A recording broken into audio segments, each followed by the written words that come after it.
Ja, weil wir doch sehen, dass die Menschen irgendwie ja, zum Großteil einfach unglücklich sind. Also in den aktuellen Entwicklungen jetzt, also was mit Occupier unter dem Stichwort los ist in der Welt, da geht es einfach darum, dass viele Leute das Gefühl haben, wir leben unser Leben gar nicht, sondern wir werden gelebt. Es gibt Menschen, denen geht es schlecht, weil sie zu wenig zu essen haben. Es gibt Menschen, denen geht es schlecht, weil sie nicht ihre Aufgabe im Leben gefunden haben. Ich sehe jetzt ehrlich gesagt nicht, warum man ein bedingungsloses Grundeinkommen einführen sollte, wenn ich außer höheren Kosten nichts davon habe.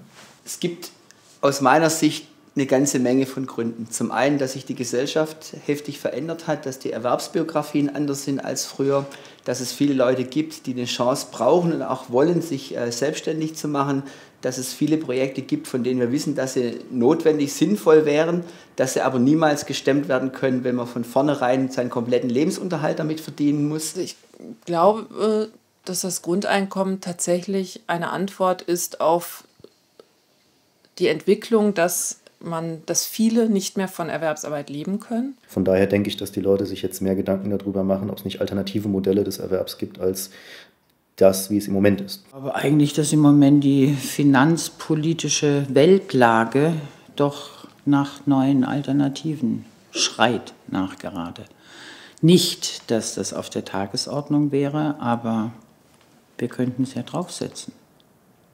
Sie haben erkannt, dass in unserer jetzigen Welt irgendwas schiefläuft im Sozialsystem und dass das bedingungslose Grundeinkommen ein anderer Ansatz ist, um damit umzugehen. Dann gibt es noch viele andere Gründe, die zum Beispiel damit zusammenhängen, dass die Sozialversicherungen, so wie sie jetzt aufgebaut sind, auf die Dauer dazu führen werden, dass ein relativ großer Teil derer, die heute einbezahlen, dann noch knapp über oder überhaupt am Existenzminimum leben werden. Also ich glaube beispielsweise, dass es keine Vollbeschäftigung mehr geben wird. Also wir werden immer Menschen haben, die aus unterschiedlichen Gründen heraus keinen Zugang zur Arbeit finden, sei es, weil eben gerade konjunkturell eben Probleme gibt oder eben auch die Personen eben aus unterschiedlichen Gründen die Arbeit nicht schaffen oder nicht gewollt sind. Also beispielsweise sind Ältere immer noch nicht bei uns wirklich anerkannt auf dem Arbeitsmarkt und diese Probleme, die gibt es und dann muss man darauf reagieren, wie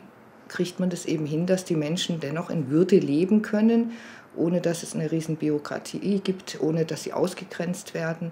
Und von daher denke ich, ist es schon ein guter Moment, wo man sagen kann, okay, wir müssen einen Wechsel in der Sozialpolitik haben. Dafür, dass wir so ein reiches Land sind, denke ich, können wir nicht stolz drauf sein, was wir sozialpolitisch erreicht haben, in den letzten 30 Jahren vor allem. Es gibt so eine Kennzahl, dass zwischen 1948 und 1980 in allen größeren Industrieländern, also selbst in den USA, in England, Deutschland genauso, die obersten 10% immer etwa 35% des Volksvermögens hatten. Und das ist komplett auseinandergeklafft. In Deutschland sind wir inzwischen bei gut 60%, USA bei über 75%. Und da hat man gemerkt, dass dieses Versprechen, das mit der sozialen Marktwirtschaft mal gekoppelt war, mit Wohlstand für alle, wie es so schön geheißen hat, jetzt nicht mehr eingehalten wird. Das heißt, ja, es ist ja nicht so, dass wir keinen Wohlstand hätten, aber der Wohlstand kumuliert systembedingt auf immer kleineren Haufen und lässt wieder größere Gebiete veröden, wo er nicht ankommt. Und dadurch, dass jetzt eben sehr viele Leute in den Einkommensbereich gerückt sind, der sehr nahe am Sozialhilfesatz oder am Hartz-IV-Satz liegt, dadurch haben wir natürlich eine ganz andere gesellschaftliche Spannung, und zwar Negativspannung, wie wir sie früher hatten. Jetzt hat man zum Beispiel heute in den Jobcentern die Situation, ich habe das selbst auch erfahren, eine Zeit lang, dass man geht dahin und man hat Hoffnung und man hofft, dass man irgendwie Unterstützung bekommt von jemandem, der das seit Jahren macht und da beratend einem zur Seite steht. Und jetzt wird man halt nach dem Motto begrüßt, ja, aber Sie wissen schon, wenn Sie in einem halben Jahr keinen Job haben, dann 1-Euro-Job und so. Mit dieser Idee, mit dieser Mentalität, dass man das muss, oder immer dieses Muss, was mit dem Geld verbunden ist. Das wird, also ich denke, in Wirklichkeit hält das die Menschen eigentlich ab, in der Gesellschaft eben sich wirklich sinnvoll zu betätigen. Ja, aber ganz viele Ängste die heutzutage extrem in vielen jungen Menschen sind, beruhen ja darauf, dass sie unter anderem auch von den Eltern gesagt kriegen, du musst jetzt erstmal dein Studium sofort machen und das und das. Und das ist so eng gedrängt, weil die Zeit läuft ja davon und die Zeit ist Geld. Und wenn du das nicht verdienst, dann zahlst du nicht so lange in die Kasse ein. Und so ist da große Panikmache am Laufen. Weil ich meine, dass, wenn ich so ins 21. Jahrhundert hineinblicke, dass wir Aufgabenstellungen haben, dass wir Problemstellungen haben, die wir gar nicht mit den Methoden des 20. Jahrhunderts noch lösen können. Wir haben eine Verantwortung, die viel größer geworden ist. Wir haben ganz andere Fragen bekommen.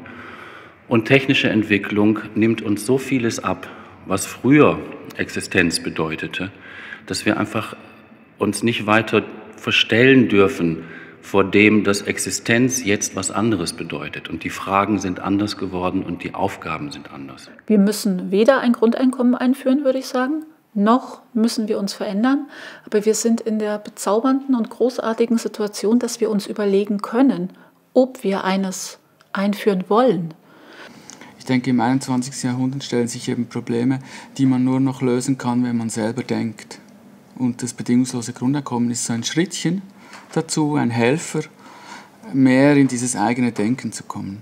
Deshalb, jetzt ist es dran. Und man muss auch nicht denken, das kommt dann nachher mal, das kommt dann, es findet jetzt statt. Geschichte findet jetzt statt. Das ist aber ganz schwer eigentlich im Bewusstsein zu halten. Geschichte findet jetzt statt.